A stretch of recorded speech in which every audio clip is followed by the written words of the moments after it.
మే 10, 2024 అక్షయ తృతీయ. ఆ రోజు ఏం చేయాలి? అక్షయా సంతతిస్తస్య తస్యాం సుకృతమక్షయం అక్షతే పూజతే విష్ణు తేన సాక్షతాయ స్మృత. అంటే మనం ఆ రోజు ఎట్టి పరిస్థితుల్లోనూ బంగారం కొనకూడదు.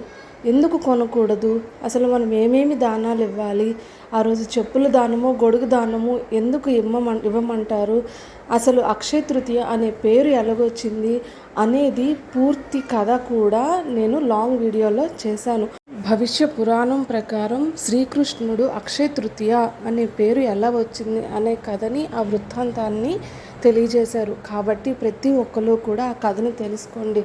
అది తెలుసుకున్నాక ఎవరూ కూడా భ్రమలో పడవలసిన అవసరం ఉండదు. బంగారం కొనరు. కాబట్టి ప్రతి ఒక్కరు కూడా అక్షయ తృతీయ రోజు కలిపురుషుడిని దూరం చేసుకొని అక్షయంగా సుఖ సంతోషాలతో నివసిద్దాం. జై శ్రీరామ్.